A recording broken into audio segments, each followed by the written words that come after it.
नमस्कार। राष्ट्रीय एकता दिवस पर सभी देशवासियों को बहुत बहुत शुभकामनाएं। एक भारत श्रेष्ठ भारत के लिए जीवन का हर पल जिसने समर्पित किया, ऐसे राष्ट्र नायक सरदार वल्लभ भाई पटेल को आज देश अपनी श्रद्धांजलि दे रहा है। सरदार पटेल जी सिर्फ इतिहास में ही नहीं, बल्कि हम देशवासियों के हृदय में भी हैं। आज देश भर में एकता का संदेश लेकर आगे बढ़ रहे हमारे ऊर्जावान साथी भारत की अखंडता के प्रति अखंड भाव के प्रतीक है। ये भावना हम देश के कोने कोने में हो रही राष्ट्रीय एकता परेड में, स्टैच्यू ऑफ यूनिटी पर हो रहे आयोजनों में भली भांति देख रहे हैं। साथियों, भारत सिर्फ एक भौगोलिक इकाई नहीं है, बल्कि आदर्शों, संकल्पनाओं, सभ्यता, संस्कृति, इसके उदार मानकों से परिपूर्ण राष्ट्र है। धरती के जिस भूभाग पर हम 130 करोड़ से अधिक भारतीय रहते हैं, वो हमारी आत्मा का, हमारे सपनों का, हमारी आकांक्षाओं का अखंड हिस्सा है। सैकड़ों वर्षों से भारत के समाज में, परंपराओं में लोकतंत्र की जो मजबूत बुनियाद विकसित हुई, उसने एक भारत की भावना को समृद्ध किया है। लेकिन हमें यह भी याद रखना है कि नाव में बैठे हर मुसाफिर को नाव का ध्यान रखना ही होता है। हम एक रहेंगे तभी आगे बढ़ पाएंगे। देश अपने लक्ष्यों को तभी प्राप्त कर पाएगा। साथियों, सरदार पटेल हमेशा चाहते थे कि भारत सशक्त हो, भारत समावेशी भी हो, भारत संवेदनशील भी हो और भारत सतर्क भी हो, विनम्र भी हो, विकसित भी हो। उन्होंने देश हित को हमेशा सर्वोपरि रखा। आज उनकी प्रेरणा से भारत बाहरी और आंतरिक हर प्रकार की चुनौतियों से निपटने में पूरी तरह से सक्षम हो रहा है। पिछले 7 वर्षों में देश ने दशकों पुराने अवांछित कानूनों से मुक्ति पाई है। राष्ट्रीय एकता को संजोने वाले आदर्शों को नई ऊंचाई दी है। जम्मू कश्मीर हो, नॉर्थ ईस्ट हो या हिमालय का कोई गांव, आज सभी प्रगति के पथ पर अग्रसर है। देश में हो रहा आधुनिक इंफ्रास्ट्रक्चर का निर्माण देश में भौगोलिक और सांस्कृतिक दूरियों को मिटाने का काम कर रहा है। जब देश के लोगों को एक हिस्से से दूसरे हिस्से में जाने से पहले ही 100 बार सोचना पड़े तो फिर काम कैसे चलेगा?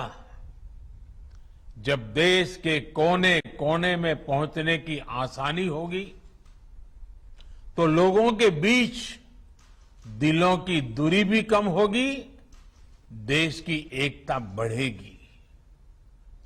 एक भारत श्रेष्ठ भारत की इसी भावना को मजबूत करते हुए आज देश में सामाजिक, आर्थिक और संवैधानिक एकीकरण का महायज्ञ चल रहा है। जल, थल, नभ, अंतरिक्ष, हर मोर्चे पर भारत का सामर्थ्य और संकल्प अभूतपूर्व है। अपने हितों की सुरक्षा के लिए भारत आत्मनिर्भरता के नए मिशन पर चल पड़ा है। और साथियों, ऐसे समय में हमें सरदार साहब की एक बात अवश्य याद रखनी चाहिए। सरदार साहब ने कहा था, by common endeavour we can raise the country to a new greatness, while a lack of unity will expose us to fresh calamities. एकता की कमी जहां नए संकट लाती है, सबका सामूहिक प्रयास देश को नई ऊंचाई पर लेकर जाता है। आजाद भारत के निर्माण में सबका प्रयास जितना तब प्रासंगिक था, उससे कहीं अधिक आजादी के इस अमृत काल में होने वाला है। आजादी का यह अमृत काल विकास की अभूतपूर्व गति का है, कठिन लक्ष्यों को हासिल करने का है। ये अमृत काल सरदार साहब के सपनों के भारत के नवनिर्माण का है। साथियों, सरदार साहब हमारे देश को एक शरीर के रूप में देखते थे, एक जीवंत इकाई के रूप में देखते थे। इसलिए उनके एक भारत का मतलब ये भी था कि जिसमें हर किसी के लिए एक समान अवसर हो, एक समान सपने देखने का अधिकार हो। आज से कई दशक पहले उस दौर में भी उनके आंदोलनों की ताकत ये होती थी कि उनमें महिला, पुरुष, हर वर्ग, हर पंथ की सामूहिक ऊर्जा लगती थी। इसलिए आज जब हम एक भारत की बात करते हैं तो उस एक भारत का स्वरूप क्या होना चाहिए? उस एक भारत का स्वरूप होना चाहिए एक ऐसा भारत जिसकी महिलाओं के पास एक से अनेक अवसर हो, एक ऐसा भारत जहां दलित, वंचित, आदिवासी, वनवासी, देश का प्रत्येक नागरिक खुद को एक समान महसूस करे। एक ऐसा भारत जहां पर बिजली, पानी जैसी सुविधाओं में भेदभाव नहीं, एक समान अधिकार हो। यही तो आज देश कर रहा है। इसी दिशा में तो नित नए लक्ष्य तय कर रहा है। और ये सब हो रहा है क्योंकि आज देश के हर संकल्प में सबका प्रयास जुड़ा हुआ है। साथियों, जब सबका प्रयास होता है तो उससे क्या परिणाम आते हैं, ये हमने कोरोना के विरुद्ध देश की लड़ाई में भी देखा है। नए कोविड अस्पतालों से लेकर वेंटिलेटर तक, जरूरी दवाइयों के निर्माण से लेकर 100 करोड़ वैक्सीन डोज के पड़ाव को पार करने तक, ये हर भारतीय, हर सरकार, हर इंडस्ट्री, यानी हर एक नागरिक, यानी सबके प्रयास से ही संभव हो पाया है। सबका प्रयास की इसी भावना को हमें अब विकास की गति का, आत्मनिर्भर भारत बनाने का एक मजबूत आधार बनाना है। अभी हाल ही में सरकारी विभागों की साझा शक्ति को पीएम गति शक्ति नेशनल मास्टर प्लान के रूप में एक प्लेटफॉर्म पर लाया गया है। बीते वर्षों में जो अनेक रिफॉर्म किए गए हैं, उनका सामूहिक परिणाम है कि भारत निवेश का एक आकर्षक डेस्टिनेशन बन गया है। भाइयों और बहनों, सरकार के साथ साथ समाज की गति शक्ति अगर ये जुड़ जाए तो बड़े से बड़े संकल्पों की सिद्धि कठिन नहीं है, सब कुछ मुमकिन है। और इसलिए आज जरूरी है कि जब भी हम कोई काम करें तो ये जरूर सोचें कि उसका हमारे व्यापक राष्ट्रीय लक्ष्यों पर क्या असर पड़ेगा। जैसे स्कूल कॉलेज में पढ़ाई करने वाला युवा एक लक्ष्य लेकर चले कि वो किस सेक्टर में क्या नया इनोवेशन कर सकता है। सफलता असफलता अपनी जगह पर है, लेकिन कोशिश बहुत जरूरी है। इसी प्रकार जब हम बाजार में खरीदारी करते हैं तो अपनी पसंद नापसंद के साथ साथ ये भी देखें कि क्या हम उससे आत्मनिर्भर भारत में सहयोग कर रहे हैं या हम उसे उल्टा कर रहे हैं।